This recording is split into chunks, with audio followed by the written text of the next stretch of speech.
Hi, and welcome back to the final part of our series covering Merleau-Ponty's The Structure of Behavior. Very excited for today's video. I really enjoyed digging through part 4 of the book, so today is part 6 of our series, and we're going to cover all of part 4 today. It's titled The Relations of the Soul and the Body and the Problem of Perceptual Consciousness.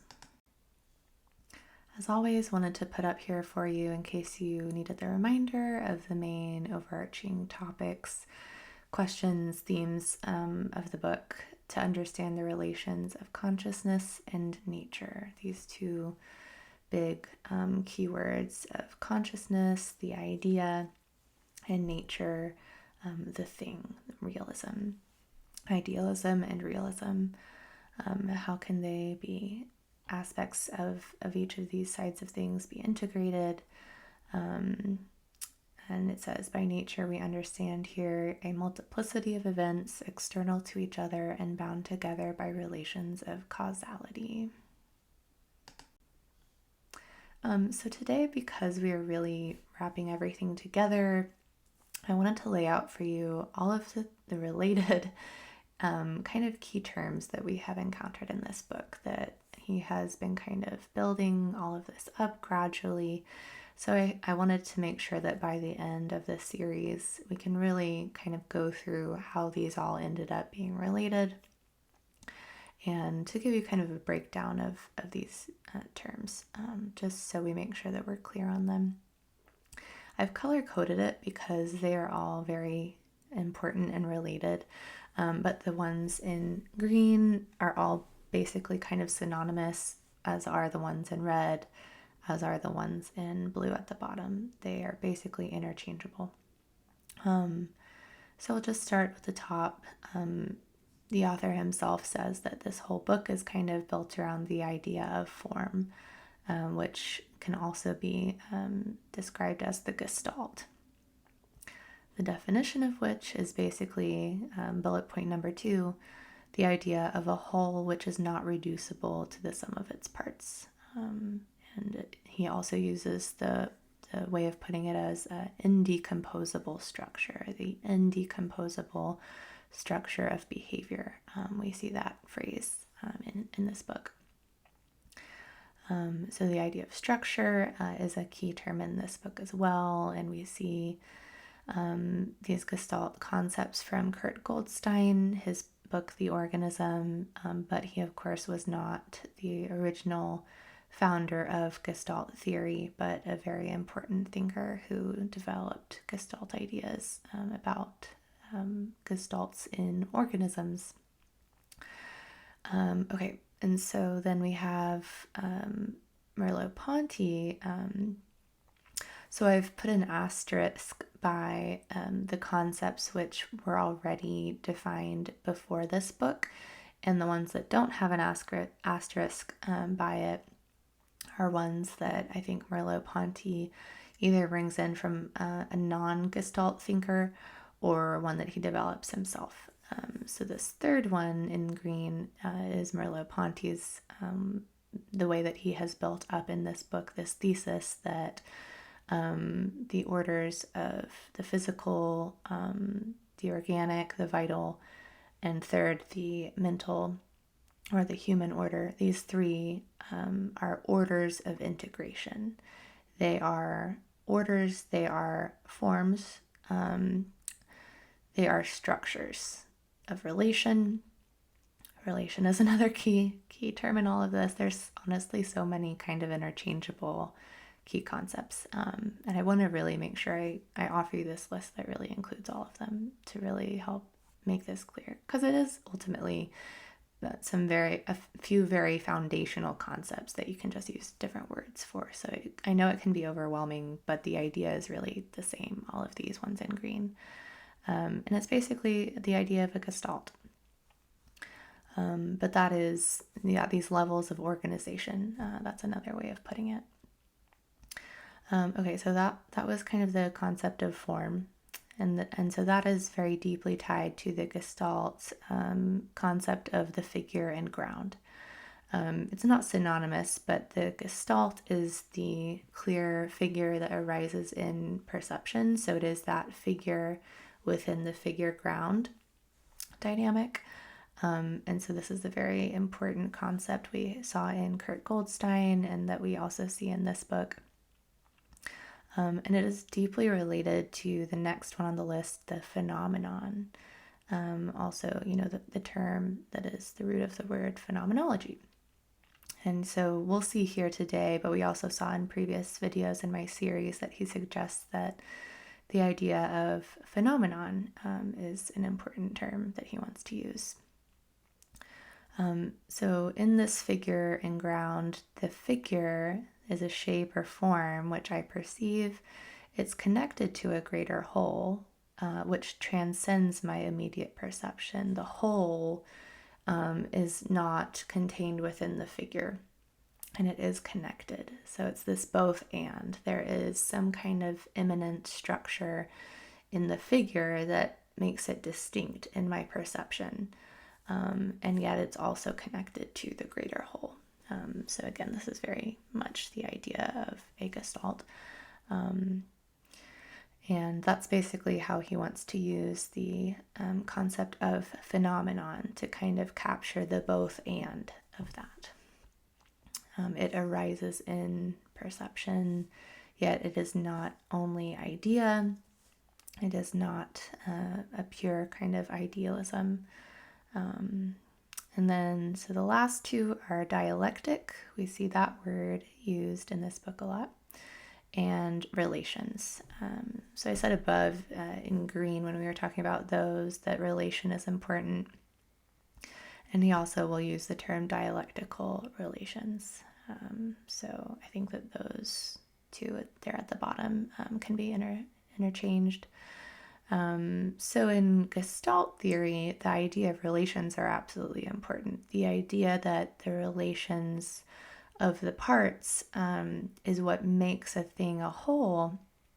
What makes a Gestalt was seen all the way back in Christian von Ehrenfels' ideas.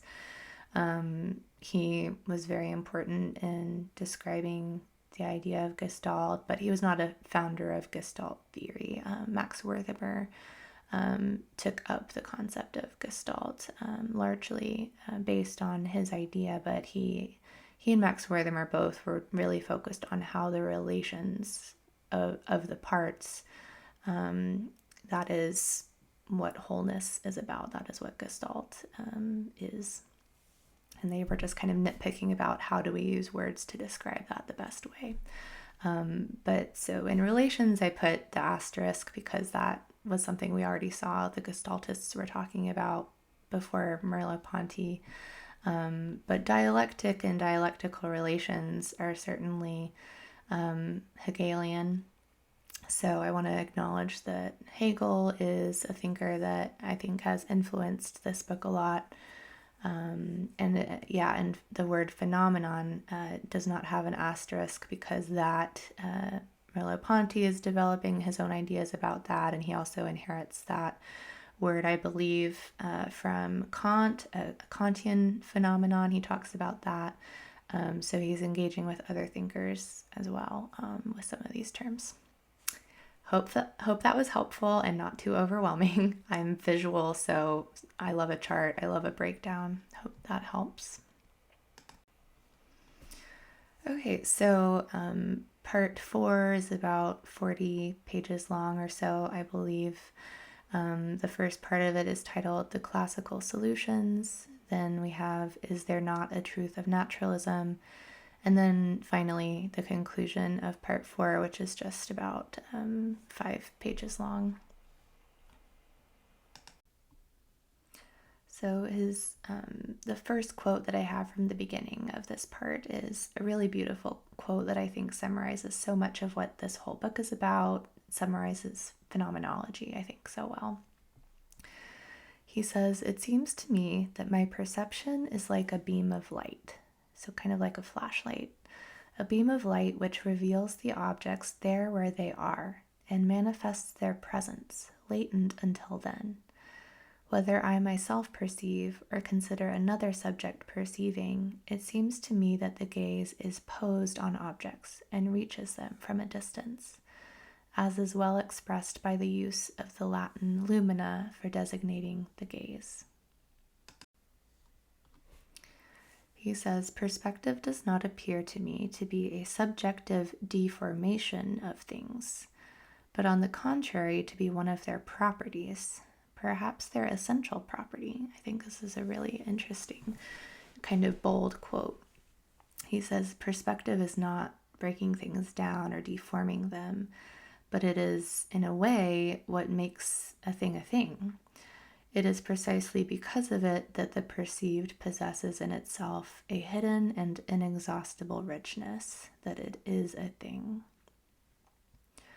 Far from introducing a coefficient of subjectivity into perception, the perspectival character of knowledge, having a perspective, acknowledging that you are coming at it from a perspective, provides it, on the contrary, with the assurance of communicating with a world which is richer than what we know of it, that is, of communicating with a real world. So here on this page, he's kind of arguing that by acknowledging that my perspective is limited, by acknowledging the perspectival character of knowledge, we are actually reinforcing the idea that there is more to the world than just what I know of it, that my idea is, there's a reality beyond what I can see. So it does not deform things. It actually reinforces that there are things out there.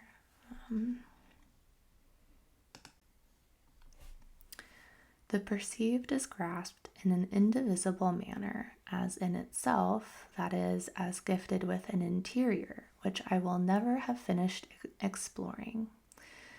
And as for me, that is, as given in person through its momentary aspects. So just to pause there, like so much of part 4 of this book is him just summarizing all of the ideas that he's been building up, and it's so much both and. It's just this fundamental both and, that there is immanent structure in the world. There is a structure, and in that sense, we can call a thing, an object. Yet it is perceived. It's always the question of a thing that is being perceived, not a thing purely in itself, purely autonomous from the act of perception of a lived experience.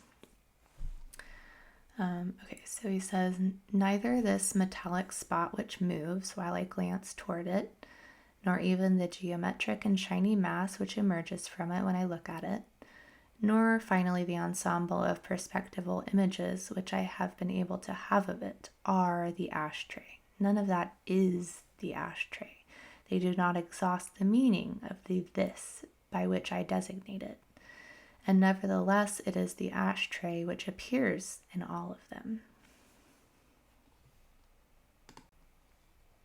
So he's going to say this later on, but it's basically the idea that we can never see all 6 sides of a cube at once. We are always limited to a frame by frame kind of experience of a thing. We can never exhaust a thing in a way such as the realism kind of way of looking at things. Okay, so he says, to do justice to our direct experience of things, it would be necessary to maintain at the same time against empiricism that they are beyond their sensible manifestations, and against intellectualism. So he said here before in this book that he does not want to opt for intellectualism to be that extreme either, which suggests that they are... to maintain against intellectualism that they are not unities in the order of judgment, that they are embodied in their apparitions. The things in naive experience are evident as perspectival beings. So that's a key term that he wants to propose here. It is essential to them both to offer themselves without interposed milieu and to reveal themselves only gradually and never completely. I grasp in a perspectival appearance, which I know is only one of its possible aspects, the thing itself which transcends it, a transcendence which is nevertheless open to my knowledge. This is the very definition of a thing, as it is intended by naive consciousness. So this key term, naive consciousness, this, I believe, is kind of what phenomenology is about. It's not intellectualism. It's not the time by which I have reached a conclusion, by which I have a thought. There are forms of consciousness. There is a perception that happens before we get to thought, before we get to that more developed consciousness. It's immediate kind of consciousness that he is talking about, and it's lived. So I skipped some pages. There was discussion preceding this quote much about Descartes. So he's considering the cogito. So I'll read the quote. Thus the universe of consciousness revealed by the cogito, and in the unity of which even perception itself seemed to be necessarily enclosed, was only a universe of thought in the restricted sense. It accounts for the thought of seeing, but the fact of vision and the ensemble of existential knowledges remain outside of it. So I want to highlight that contrast of thought versus vision and existential knowledge. So I wanted to mention this at some point, so I think this is a good time to do it. This really, I think, imminent connection between existentialism and phenomenology. Phenomenology is really built up around the existent kind of lived contact with things. I think that so much of phenomenology is about meaning. It's about that there is innate meaning, and yet our experience of a situation will also be a crucial factor in our creation of meaning. So meaning is not completely subjective, yet it is in many important ways subjective. But it is not a kind of subjectivism that is like pure subjectivity, pure idea, that my mind imposes reality on the world without there already being out there something that, I guess, that kind of transcends my perspective. My perspective does not determine and contain the thing. So I think that there is a really beautiful connection between phenomenology and existential philosophy. And obviously, you know, it goes without saying that they are connected. I just want to say that I think we really should acknowledge that connection, that not only historically were they connected and how they developed, but that close connection in what they are talking about and the implications. I think people should talk more about that they are very connected.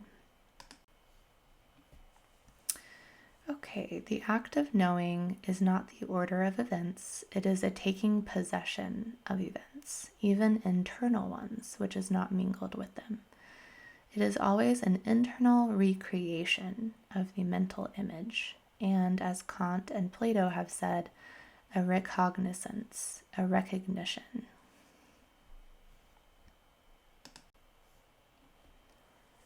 The experience of a real thing cannot be explained by the action of that thing on my mind. The only way for a thing to act on a mind is to offer it a meaning, to manifest itself to it, to constitute itself, vis-a-vis the mind in its intelligible articulations. So for a thing to act is to offer it a meaning, to constitute itself vis-a-vis the mind. In order to indicate both the intimacy of objects to the subject and the presence in them of solid structures which distinguish them from appearances, they will be called phenomena. So here's that really important quote where he's going to really lay out that key term, phenomena. He says, in philosophy, to the extent that it adheres to this theme, becomes a phenomenology, that is, an inventory of consciousness as milieu of the universe. Really, really important quote there.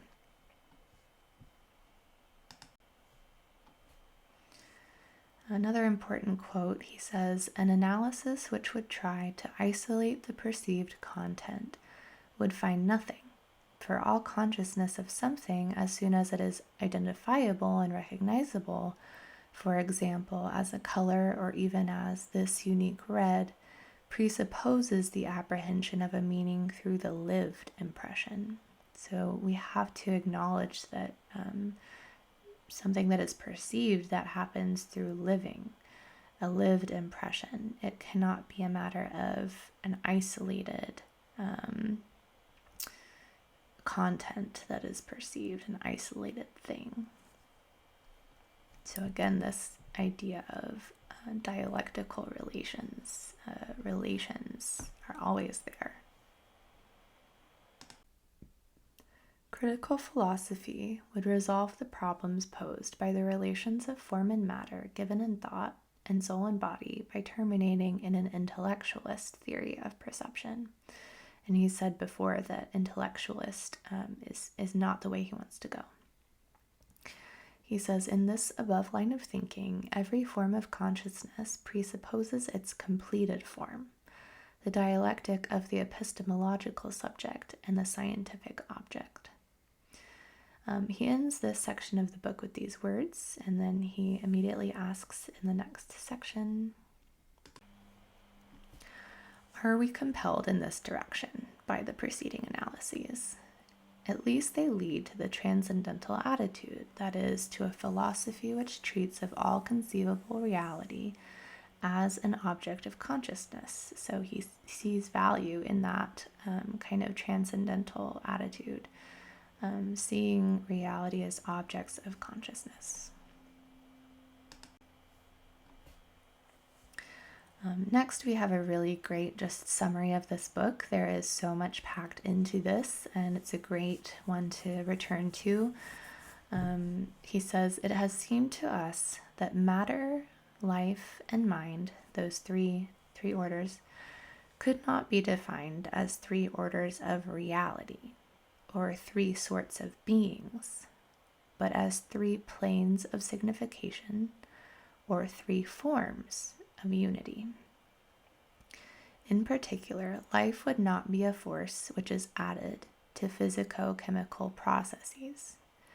Its originality would be that of modes of connection without equivalent in the physical domain, that of phenomena gifted with a proper structure and which bind each other together according to a special dialectic. I'll just let that quote speak for itself. I encourage you to pause the video and really take that quote in. These are all things that we have really talked about. I think we have probably talked about all of this quote in some detail by now, but it's a lot to take in. So I encourage you to return to this quote and to let it sink in, because there's a lot to think about here. So in this section, he's going to be talking more about body and soul and the question of, are these words useful? How should we use them? How do we understand the concepts of body and soul? And so basically he's going to say we can use these terms, but in a relative sense, not in a literal sense, not in a sense in which they are substances, and they cannot be separated. He will say later, we'll talk about it, but he'll say only in abstraction can we talk about a body distinct from a soul, and that is a fragmented kind of abstraction. He says, since the physical, the vital, and the mental individual are distinguished only as different degrees of integration, to the extent that man is completely identified with the third dialectic, that is, to the extent that he no longer allows systems of isolated conduct to function in him, his soul and body are no longer distinguished. So we cannot, in reality, in a real sense, distinguish body and soul. They have to be one whole. They are a gestalt. It is a form which necessarily has this integration. So soul and body cannot be distinguished. And so we're going to say more about this here. So he continues with the idea of a parallelism between kind of body and soul, or body and mind. He basically kind of rejects the usage of the idea of parallelism. He says, for a being who has acquired the consciousness of self and his body, who has reached the dialectic of subject and object, so basically a human person, the body is no longer the cause of the structure of consciousness. It has become the object of consciousness. It's something that I can be conscious of. Then one can no longer speak of a psychophysiological parallelism. Only a disintegrated consciousness can be paralleled with physiological processes. That is, with a partial functioning of the organism. And this is really what Kurt Goldstein said as well. He said that in an organism, body and soul, these are really just, they have, the organism is irreducible. Like, we cannot reduce an organism further by breaking apart body and soul. We can speak of body and soul in a relative way, but it's a relative term. It's only, is it descriptively helpful sometimes to talk about it? Maybe so, but it is not to be taken in a kind of literal sense, and certainly not in a vitalist kind of sense, where there is this entity that is kind of separate from the physical matter.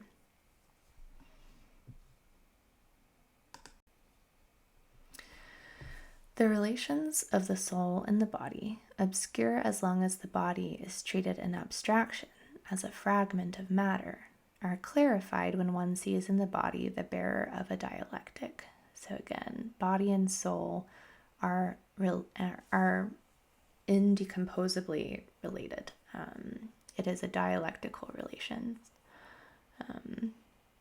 The problem of the relations of consciousness and its physical or organic conditions would exist only at the level of a confused thought which adheres to abstraction. So it's only by abstraction that we can make some kind of distinction between soul and body, not in reality. It would disappear in the domain of truth, in which the relation of the epistemological subject and its object alone subsists as original. So this relation subsists.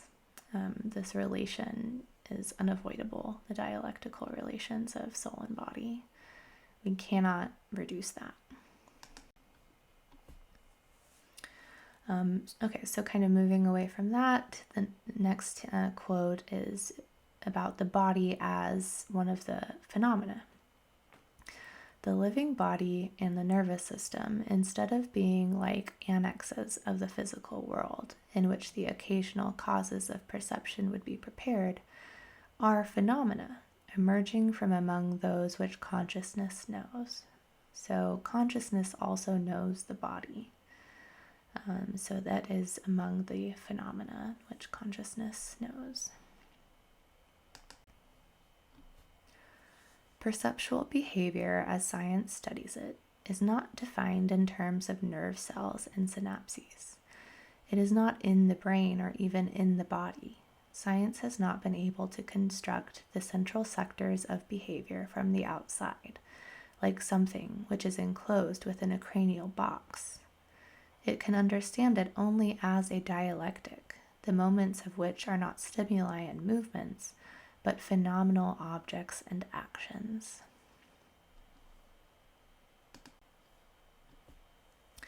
here we have a reminder, circling back to how Gestalt has played a role in all of this, offering the idea of structure. He says, "What is profound in the notion of Gestalt, from which we started, is not the idea of signification, but that of structure, the joining of an idea and an existence, which are indiscernible, the contingent arrangement by which materials begin to have meaning in our presence, intelligibility in the nascent state. The study of the reflex has shown us that the nervous system is the place in which an order without anatomical guarantee is realized by means of a continuing organization."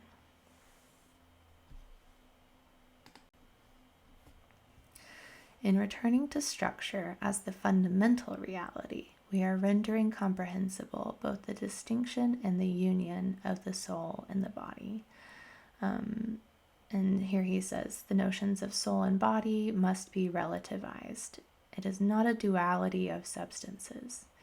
Each of these degrees, so we have the three, we have the physical, the vital, and the mental, right? So physical forms, we have organic life, and we have human life. And so he says we can say that each of these is soul with respect to the preceding one, body with respect to the one that comes after it. So the physical is like a body to the organic. The organic is as if it was a soul in respect to the physical. And then the organic, and other philosophers have said, like, man is a rational animal, as if we have this extra kind of feature of the soul that is on top of the vital order. So he doesn't say it like that, but it's similar to that idea. As if, in the human order, there is a soul, only, he says, in the sense of we have this integration that is different than animals. It's not, he said last time we talked about this, that a human is not just like an animal with an extra rationality, but that otherwise all the animal instincts are just there intact. He says it's a completely different kind of integration of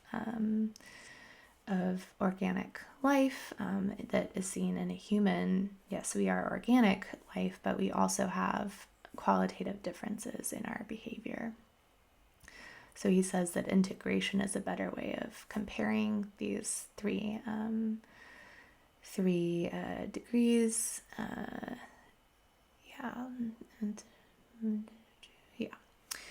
I don't know the best way to talk about it as three forms, as three levels. There's a lot of different words I could use, but 3 degrees is how he puts that there.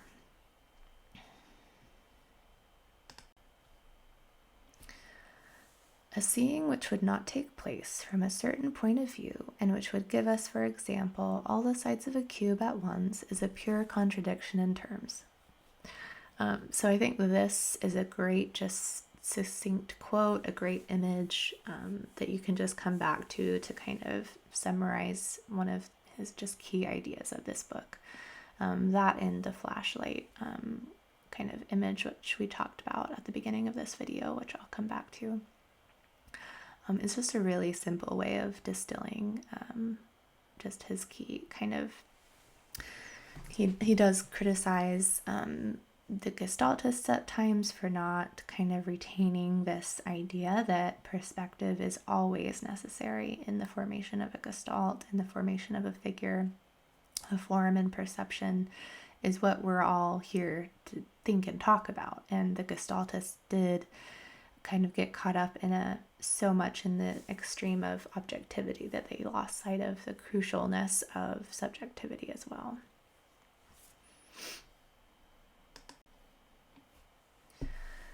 All right, he says, to say that I have a body is simply another way of saying that my knowledge is an individual dialectic in which intersubjective objects appear, that these objects, when they are given to knowledge in the mode of actual existence, present themselves to it by successive aspects which cannot coexist. So again, it's successively taking in frames, taking in different moments, but they cannot all coexist at once. This is the flip side of the coin of having a body. So this is, he says, what is implied when I say that I have a body. So to say that I have a body, he says, is a way of saying that one of them, objects, offers itself obstinately from the same side without my being able to go around it. So he says this is what it means to say that I have a body. All the sciences situate themselves in a complete and real world without realizing that perceptual experience is constituting with respect to this world. So he says, much like Max Wertheimer did in his address on Gestalt theory in 1924, this is the view that science takes, is this idea that it can look at things with realism, with pure objectivity. Scientists do not often kind of acknowledge that a perspective, that perception is what constitutes their world. They cannot have a world outside of a perspective. The world of science has to grapple with this.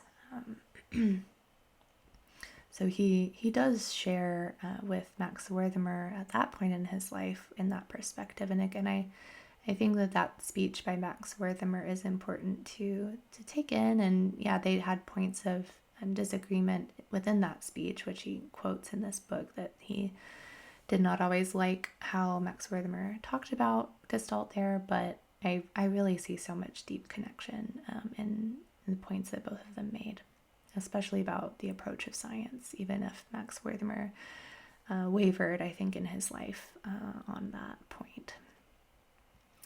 Anyway, he says, it is true to say that my perception is always a flux of individual events, and that what is radically contingent in the lived perspectivism of perception accounts for the realistic appearance.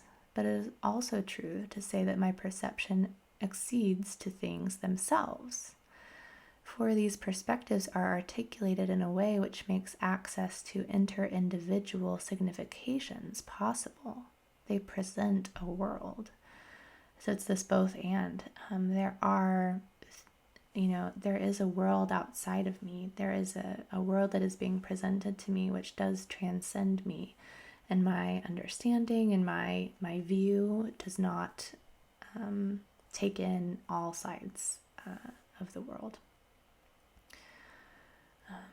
Okay, and so next we start with the very conclusion of the book, the last few pages of the book.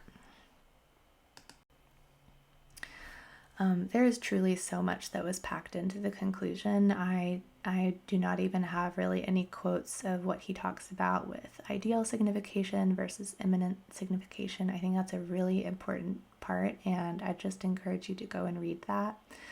Kind of brings up questions of truth, of this distinction between the immanent meaning or truth versus how I have ideas about it, that I might have a perception that does not align well enough, like I can make errors. So he only just talks about that just a little bit in this book, but he does talk about that here.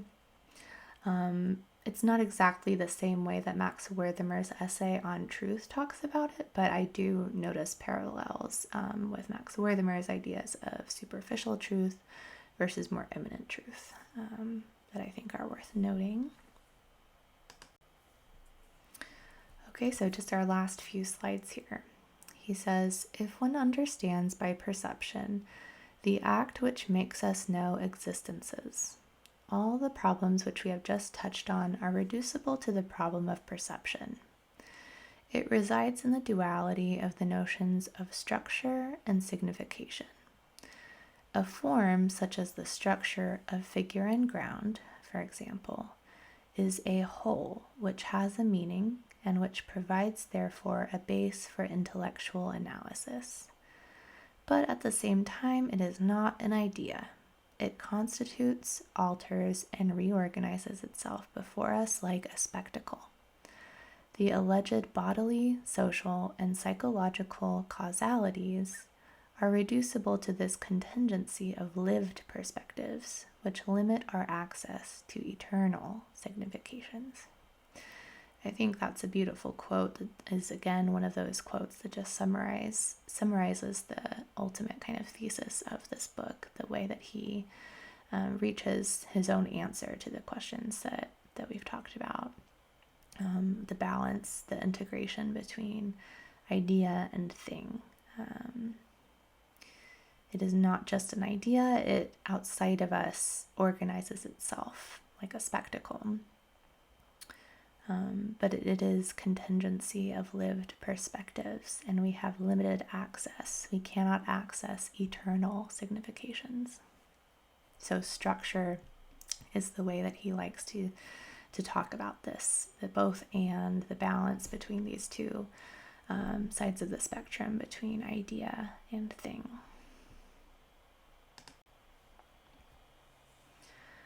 All right, so he says, these are the very final words of the book. He says, the natural thing, the organism, the behavior of others, and my own behavior exist only by their meaning. But this meaning which springs forth in them is not yet a Kantian object. The intentional life which constitutes them is not yet a representation. And the comprehension which gives access to them is not yet an intellection. So here he's again just distinguishing that what he is concerned with is not kind of not far enough down the line of being a fully formed kind of intellection, a thought.